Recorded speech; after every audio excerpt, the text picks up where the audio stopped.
afternoon, good evening, wherever you are in the world, my friends. I'm so excited that you are with me once again on the Strong Inspirations. It ain't weak inspirations.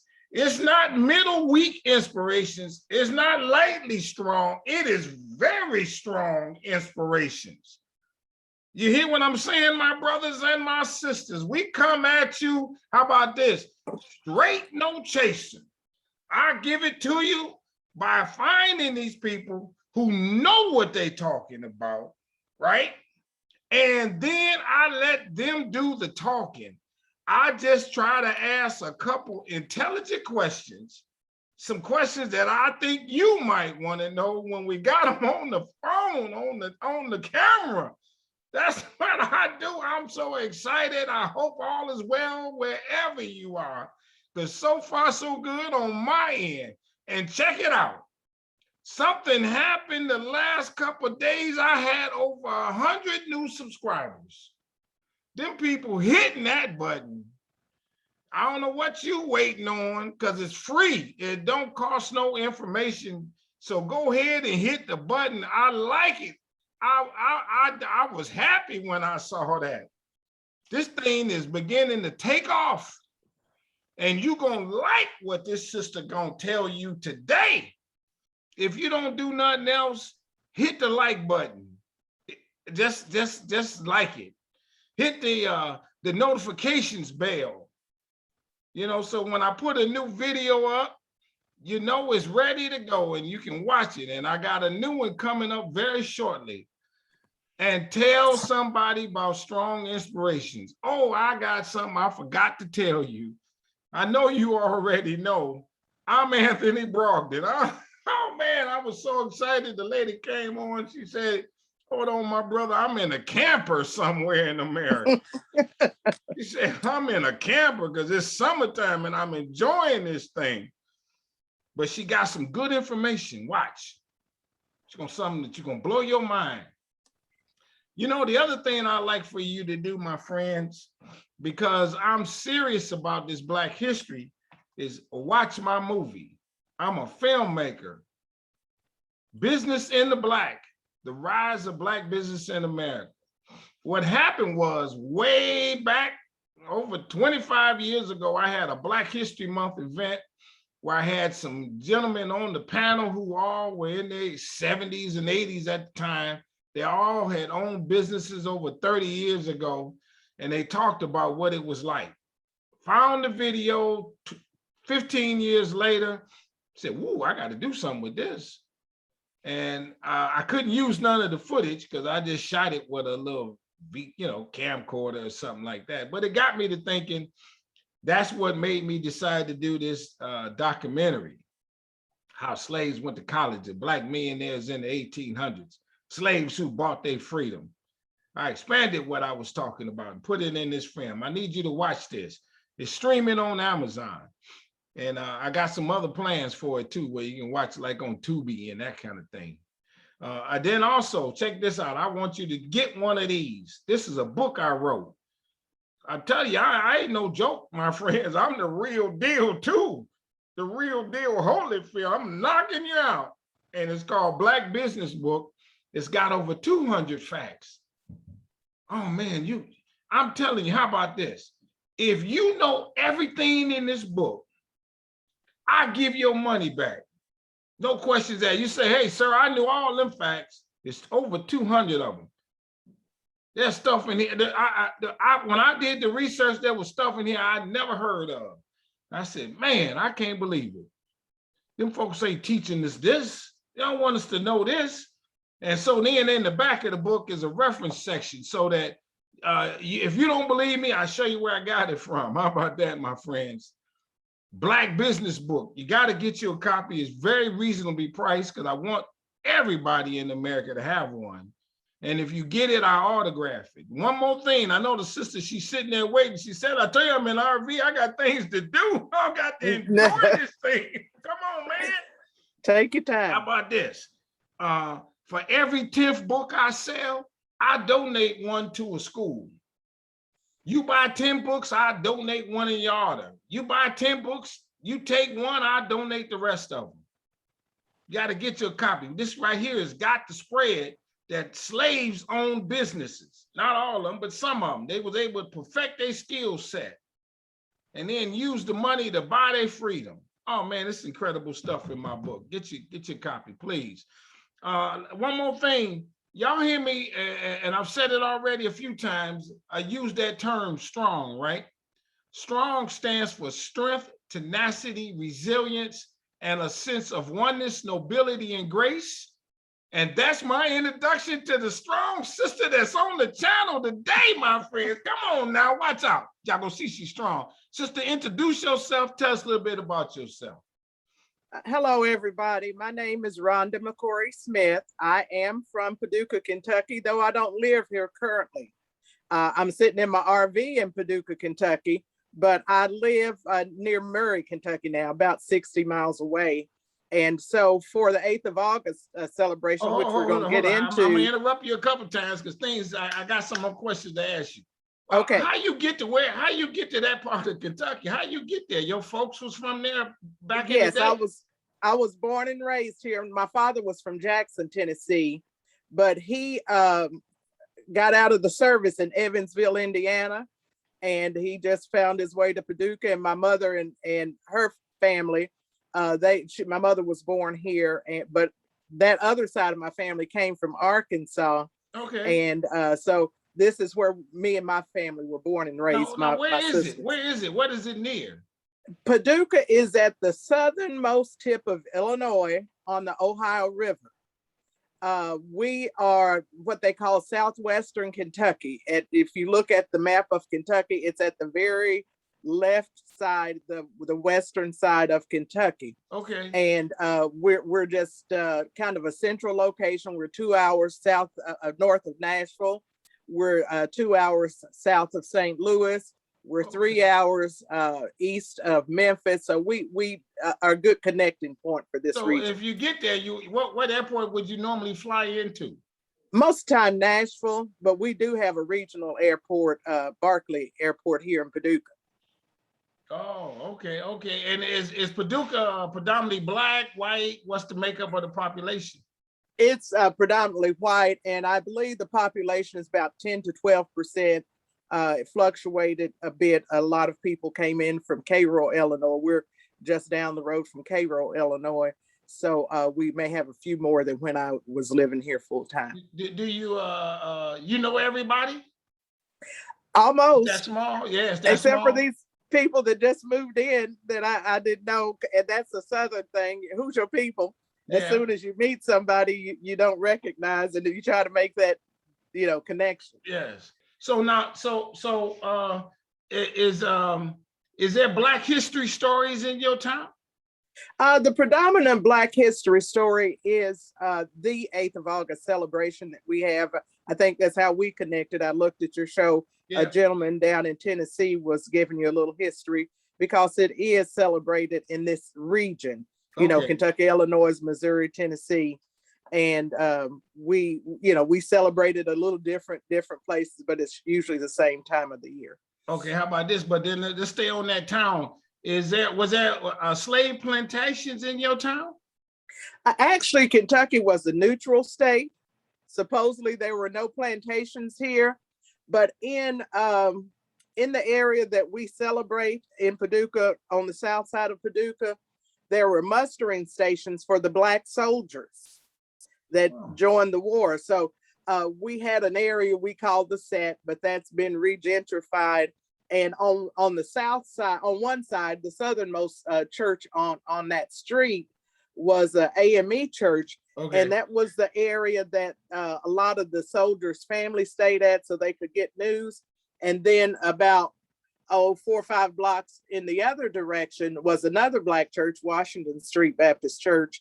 It was another area where people had camps and their families stayed there. And then the point in the middle, it was later called the Set because that's where all the clubs and things, everything popped off. But it was a communication point for the Black soldiers' families, what's going on in the war one way or the other. And they met up there.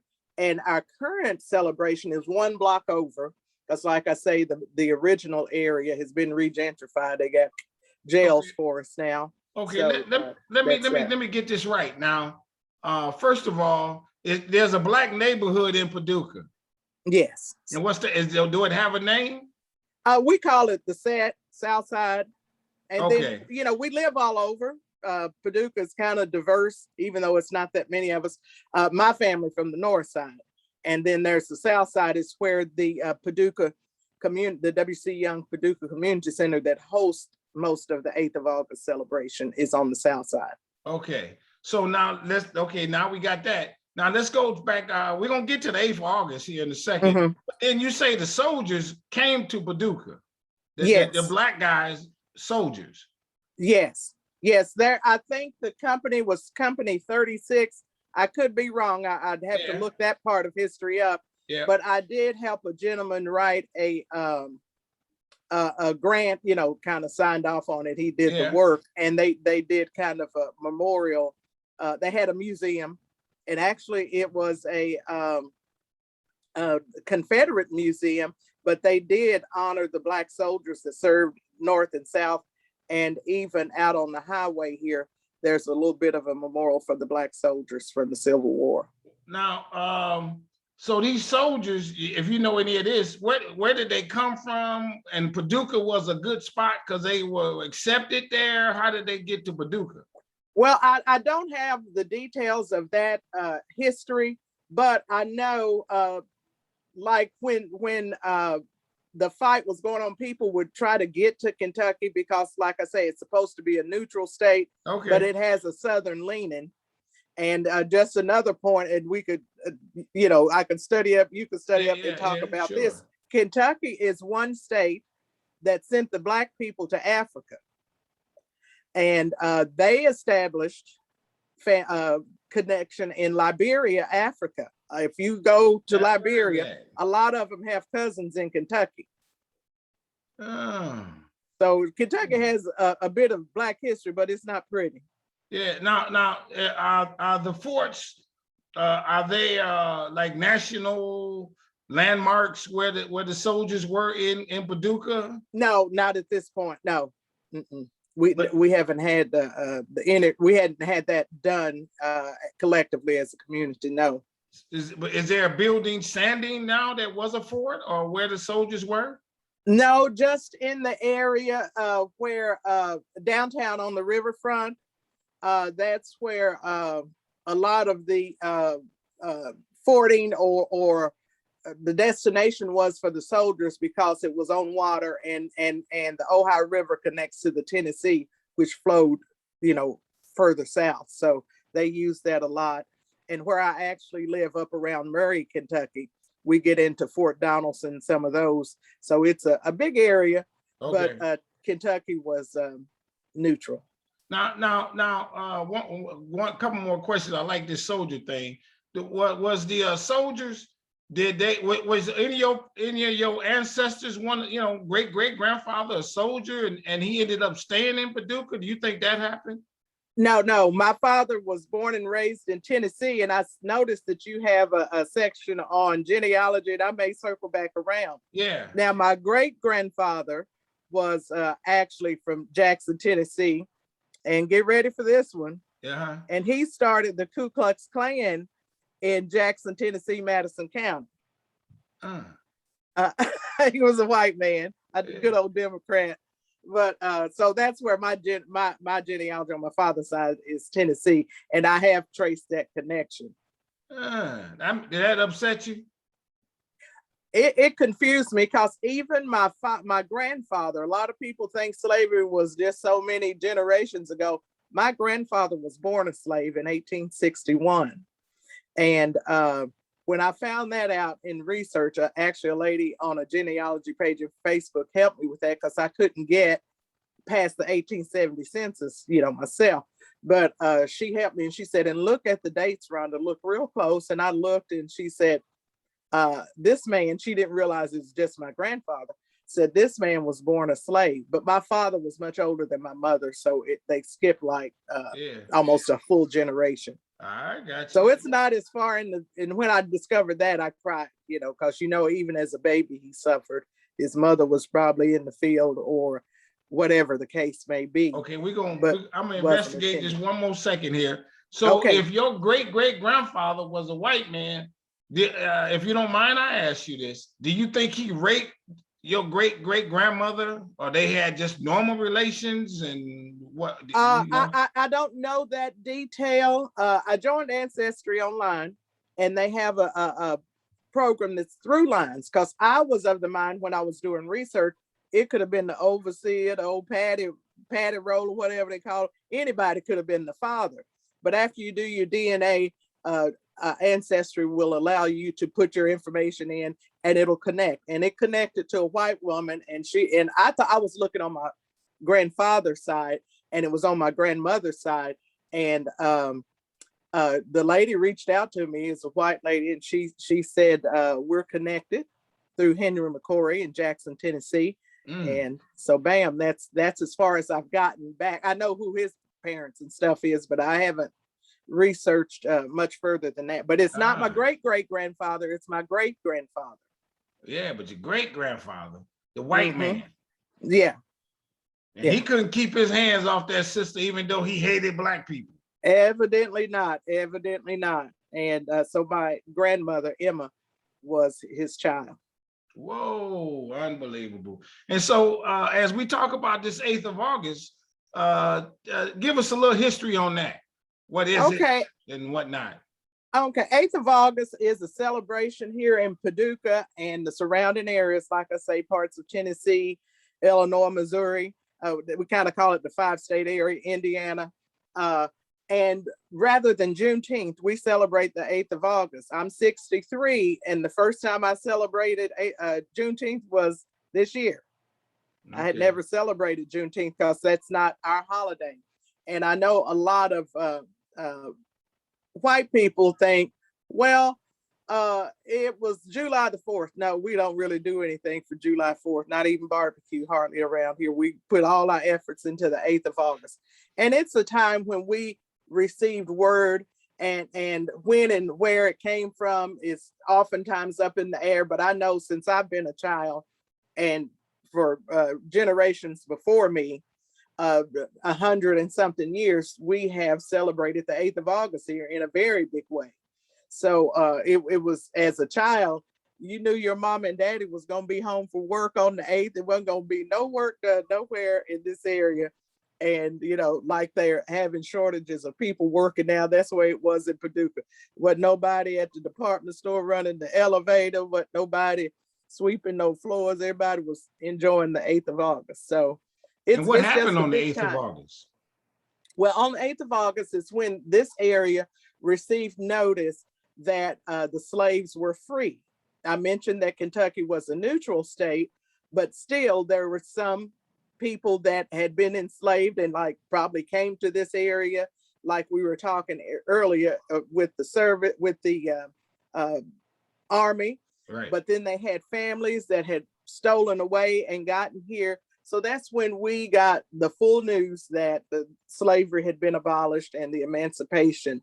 Now you talking about 18 what year?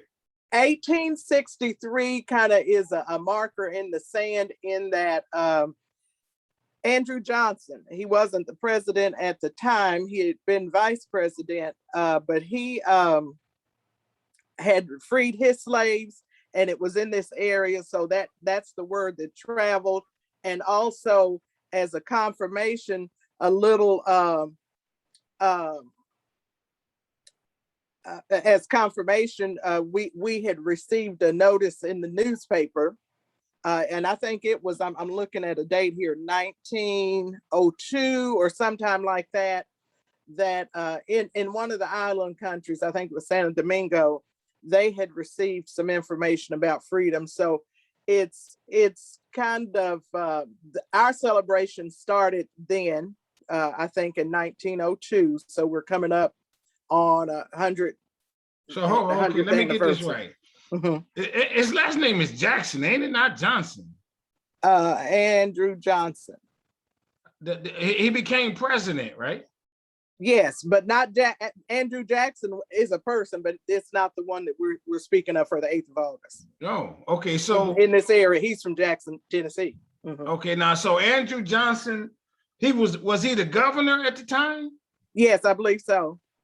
So he's the governor of Tennessee, of Kentucky or Tennessee? Tennessee. Okay. And that's the word that kind of traveled in this area, that people were free. Slaves were freed during that time. Even though it was just his slaves, not all the slaves. No, it was his slaves, but we knew, well, I didn't know, I wasn't here, but the history knew that if his slaves were free, then all were free. And that's why I say the confirmation came a little later. I think it was, I was looking at a reference sheet here. I think it was 1902 that a telegraph had come to Paducah, Kentucky, and it was a notice in the newspaper in this area. And I believe, and some of this can be corrected probably, but I believe that's when we started the actual formal celebration of it, just general people in the area. But which is what you're saying, that's almost 30 years later. 30 years later that we started celebrating. Right. Because again, Kentucky was a free state. Right. Or neutral state. But if you consider that 30-year gap, in that time, people, moved and lived as though they were free because they had the Emancipation Proclamation had been signed and delivered. But the celebrating of that day, I guess somebody came up with the idea we should celebrate this more than just walk through the day like a normal day. I got you. I think so. Now, how far is the Tennessee where Andrew Johnson was to Paducah? How about that question? I'd say it's about an hour away driving today. What's an hour? Just the state, or was there a city in Tennessee that he was located? Well, where his plantation was? Actually, he was at that time the governor, so he's probably in Nashville. It's 2 hours away. I was thinking of Jackson, Tennessee is about an hour away, but it's Nashville is 2 hours. So let's say his plantation was at the capital of Tennessee, do you think? I'm not sure. I was trying to look at this reference here. He VP Links. No, I'm not.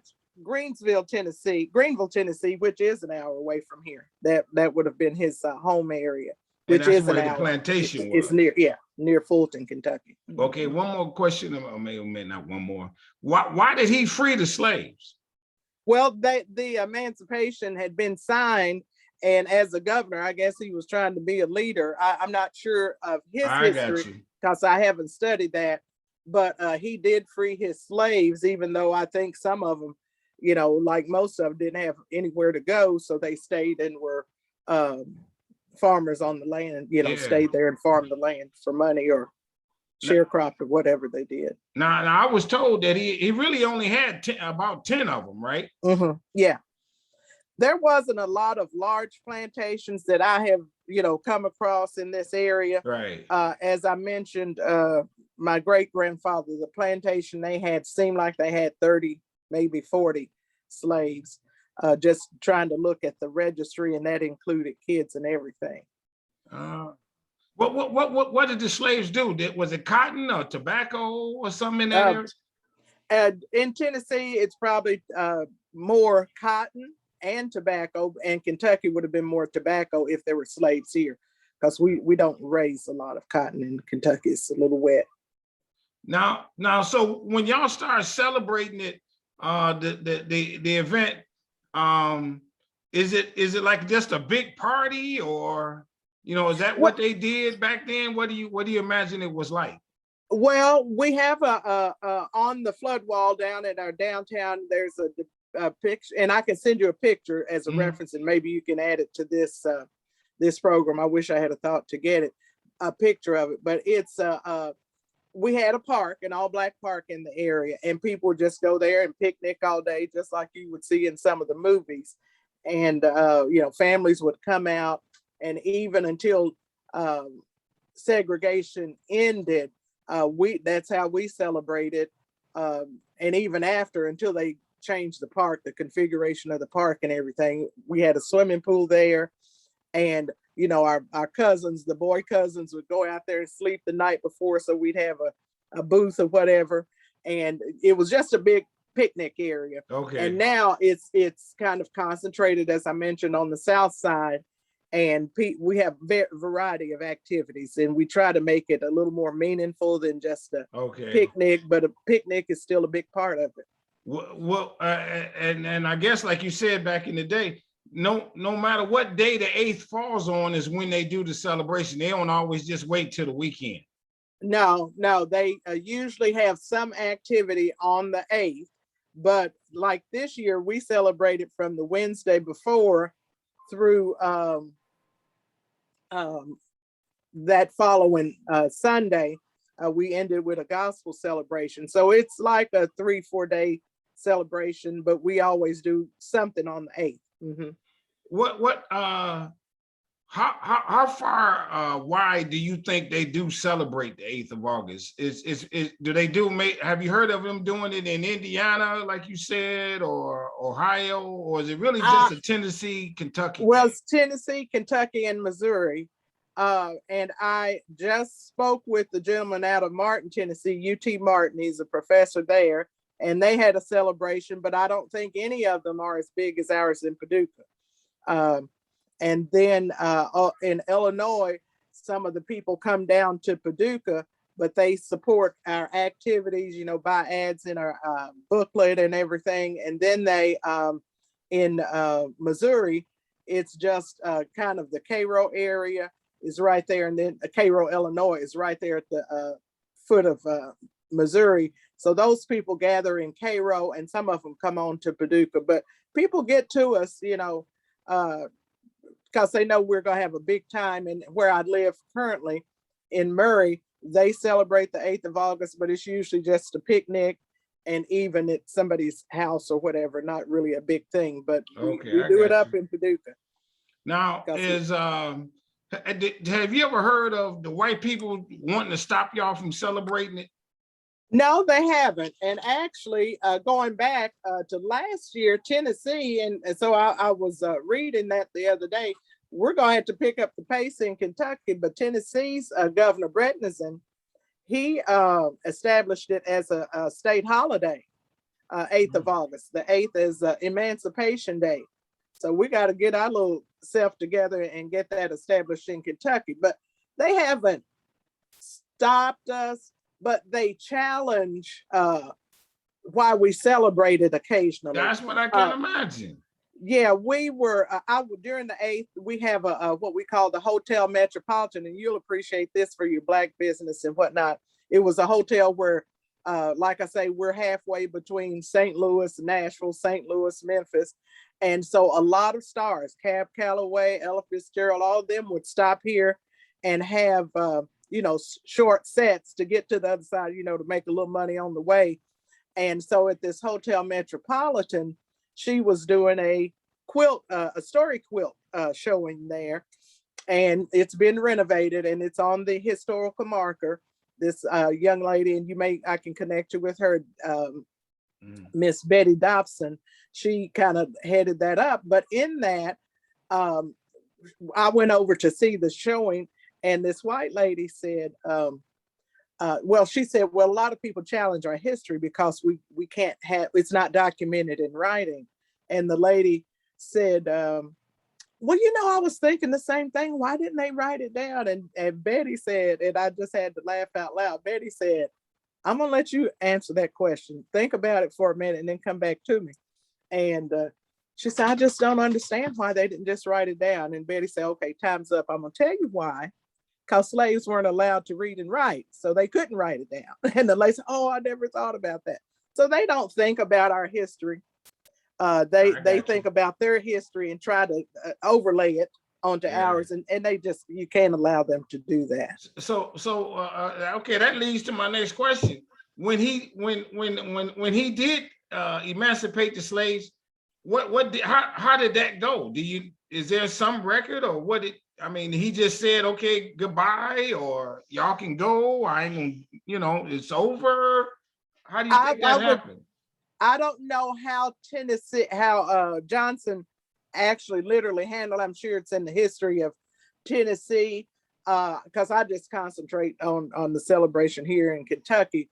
But historically, I think roads lead to Johnson as a point in time and the date of the 8th. And then, as I mentioned, a news report came out, and I was trying to find out, it was in Santo Domingo,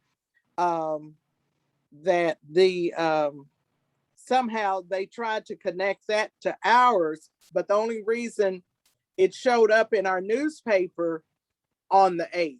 So there was a connection of the 8th of August thing. I don't know if the government had made them, even though they were already free, made them release them, because even though the emancipation came, the slaveholders didn't release the slaves. Yeah. They're gonna hold on as long as they can. So Yeah. I think that's where it kind of oozed from as far as the date. It was Johnson definitely was one of the kickoff points, but there was a whole frame of time that accounted for the emancipation. But for us, we captured the 8th of August and we celebrate that. I guess maybe one more question, maybe. Was there something to the 8th? Was it like a Sunday or something like that? No, it may have been when they first celebrated, like picnic after church or whatever. But we've always celebrated it. If the 8th was a Wednesday, we celebrated on. But no, what I'm saying, Wednesday. When he did it, why that day? I think that's my question. Oh, I don't know. I don't know if he had received a notice from the government. I haven't done a lot of research on that date and could do more. But my frame of reference is as a child and to now, we celebrate and what we've been told kind of handed down as far as historical facts. But there's documentation for some. Is there one more question on this? Maybe when y'all celebrated, is there a particular food item that everybody cooks? That's what they ate back then? Is there a particular clothes that y'all might wear? They wore red shirts or anything like that? No. Now, the one food that everybody's always looking for during the 8th is catfish, fried catfish. Oh, and really? That's okay. That's even now, it's like, who's selling catfish today? Who's selling catfish? So just to give you a snippet of this year's celebration, we started out with I'll show it here. Yeah. We had a beautiful souvenir booklet, and it has a lot of information in it if you see my thing online. Yeah. But we started with celebrating the attorneys in the area. Each year we try to have a group of people that we recognize. So it was attorneys that were either born and raised here and they may be living anywhere in the United States, and then Black attorneys that worked here. And they were Black attorneys that were born and raised here. So we celebrated that with an open house. They shared their story, and all their stories was in this book. And then we went on. We had a parade. We had a park. The park. Are you familiar with Big House Gaines? Clarence no. Big House Gaines. He was a basketball coach in South Carolina, I believe. And he was from Paducah. So they had, and that motel I mentioned earlier, the Metropolitan Motel, that was his mother's home. And, when Blacks came through, that's where they stayed, as like a boarding house. Okay. But anyway, we had a big day there at the Robert Coleman Park here in Paducah. And all of that was, we had vendors there. I had a lady come from Chicago, Mama Kimber Webb, and she put on a characterization of Ida B. Wells, and It was beautiful. It's on my page. And then we had a dance, we called it a Casino Royale. A young football player from Tennessee Titans, his family owns land here. He was born and raised here, and he has about 20 acres. He's dedicated to kind of an event area. He has barns that's open up. And so we had band and celebration there. Then we had a gospel explosion. So a lot of things going on, and the fish fry, we got our fish on. And so it's just a good time. And this year was bigger than the last few years. Last year, we couldn't hardly do anything, though we were able to do a little bit. But because of COVID, we couldn't. But before that, it kind of dropped off. But since people didn't get to come home last year, it was really a big time here. We don't have a count because you know how when you have activities, the city comes and counts, where you're from. They didn't do that this year. Okay. And but it was really big. But in comparison to the days gone by when I was even a young woman, in my early 20s, I remember we were at one nightclub on one side of the street and there was another one across the street. And the buses from Chicago, from Detroit, they didn't take them to the bus station. They took their bags to the bus station if they didn't take them off the bus, but they would just stop the bus at the end of the street and let the people off, and they were ready to party. And it would be 4 or 5 bus loads coming from Chicago, 4 or 5 from Detroit, because a lot of people moved to those areas to find good work. Yeah. And I haven't seen that in years, but that one day, just crossing from one club to the other, that is usually like a two-minute jaunt across, took me 45 minutes to juggle to get to the other side of the street. That's how tight it was. But they used to just dump the buses off right there on the set and on the north side too. I got you. It run on Highway 45, so they just drop them off. I got you. As we come to a close, is there some question or something? What's the website and how do people find you and that kind of thing? Find about the next year's festival. Okay, I am not a board member. I am a team member for this book. I work with Javanta Dawson, and it is put on. I'll put it up here so they can find it. You see W.C. Young Community Center. Right. If you look that up on Facebook, they have a page and different schedules for activities that they have. But, and we got a few more books left to sell, and it's beautiful. And it has that history, some of what I was referencing. There's a nice history here on that a gentleman has done some research on to kind of put a pinpoint on some things, but a lot of details and information in that book, and we're very proud of it. But for the 8th of August, it's a time of celebration, and actually our mayor is talking about establishing the 8th of August as a holiday as well. But I think we need to run it up the flagpole to the state as well. I love it. I love it. Well, hey, everybody, this is what I do at Strong Inspirations. I told you, I don't know how I find these people and they tell these stories. How you spell Paducah? How you spell it? Paducah. Okay. And I mentioned that it's on the Ohio River, but we're 20 minutes from Kentucky Lake. And Kentucky Lake is one of the largest man-made lakes in the world. And it's one of the identifiable landmarks from outer space because it's so big. And it runs from right here at the outside of Paducah to, you can get to the Gulf of Mexico on the Tennessee River. And we have probably 3,000-4,000 shoreline miles that you can, camp, boat. So you're right on the water. Paducah is right on the water. Yeah, we're right on the Ohio River. Yeah, it's a river town. Oh, okay. Well, hey, everybody, we're gonna talk some more Paducah. Watch me. Everybody, this is what I would do with Strong Inspirations. I find people to tell these stories, and I never heard of it before until I had the gentleman on the channel who talked about the festival they have in Clarksville, Tennessee. Yeah. And now we know. Now we know some more history. Yeah. So to you, I thank you so very much for coming on the channel and sharing this and all that good history about Paducah and the family and how them soldiers came down there. And when they showed up, I know it was game over. Game was over, y'all. We're gonna free them other brothers and sisters, and we're gonna maybe kill a couple of y'all along the way. And so it was, and I know they had the hat tilted to the side, and the brothers came down there, they were sharp too. I know they played another role. Everybody, come on, hit the subscribe button to Strong Inspirations. It's free. Hit the like button on this video if you don't like no others.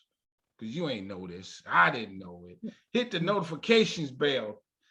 Tell somebody about Strong Inspirations. Come on, everybody, and read my book. It's very inexpensive. That's the t-shirt. That's the t-shirt from last year. My others I had taken home. That's nice looking t-shirt. But it's it was from 2020. Yeah, I like that. Every year we have a different t-shirt. I'm going to get one of those. Well, the one for this year looks like the book, the front of the book. We just covered that, put that on the t-shirt. It's the same. I'm going to get one of them shirts. Everybody, come on now, check it out. And to you, my sister, I say this with all sincerity.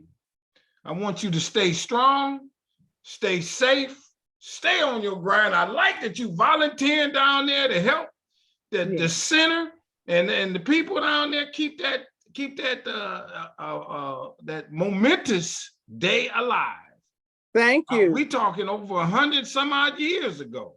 Yes. Still going strong because it's in our hearts that situation or that enslavement ended for them people, which resonated in that whole community and throughout America.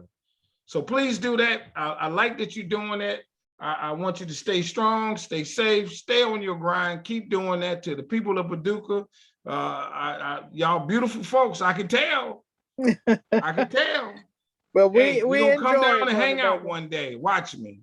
Great, great. Come on down. Strong Inspirations. Goodbye. We out. Thank you.